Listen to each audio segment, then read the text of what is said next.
இந்த கர்மாவை பற்றி தான் நம்ம தொடர்ந்து பேசிகிட்டே இருக்கோம். கர்மா கர்மா கர்மான்னு சொல்லிட்டு இருக்கோம்.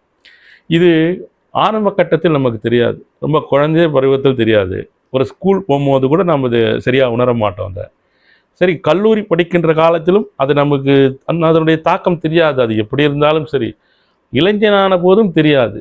திருமணமாகி அதுக்கப்புறம் அந்த வாழ்க்கையில் நாம் ஈடுபடும் பொழுது சந்திக்கக்கூடிய பிரச்சனைகள், கஷ்டங்கள், துன்பங்கள், உடல் நோய்கள், முடியல, இந்த மாதிரி விஷயங்கள்லாம் ட்ரை பண்ணுறோம், முடியல.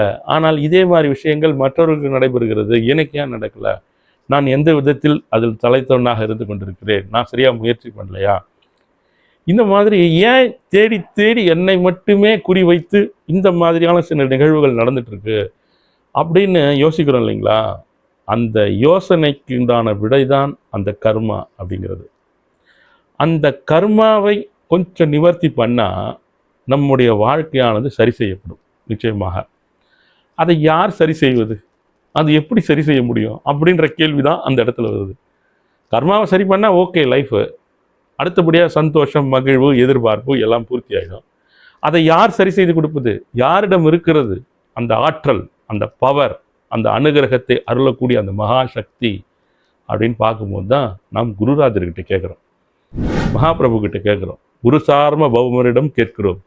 குருராஜா, எங்களுக்கு அந்த அருளை கொடுங்க, எங்களை வாழ வையுங்கள், உயர வையுங்கள் அப்படின்னு சொல்லிட்டு அவர்கிட்ட கேட்கும் பொழுது உங்களுடைய பக்திக்கு மெச்சி, உங்களுடைய பக்தியை ஏற்று, உங்களுடைய அன்பிற்காக அவர் என்ன பண்ணுறாருன்னா, நீங்கள் கேட்டது, கேட்காதது, எதிர்காலத்தில் உங்களுக்கு தேவைப்படுவது, இவற்றையெல்லாம் கூட்டி கழித்து பார்த்து இந்த பக்தனுக்கோ இந்த பக்திக்கோ இவைகளை கொடுத்தால் மிக சரியாக இருக்கும் அப்படின்னு சொல்லிட்டு அவருடைய புண்ணிய பலன்களை கொடுத்து கொண்டிருக்கிறார்.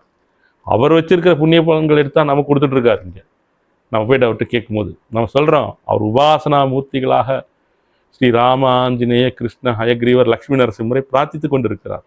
ஒவ்வொரு தெய்வங்களுக்கும் தனித்துவமான ஒரு தனித்துவம் உண்டு, தனித்துவமான ஒரு மகிமை உண்டு ஒருத்தருக்குமே.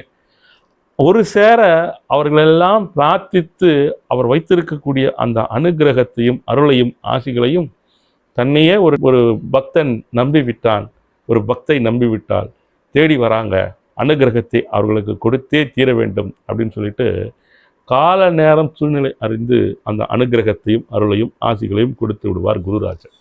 ஆச்சரியப்பட வைத்து விடுவாருங்க, ஆச்சரியப்பட்டு போயிடுவீங்க.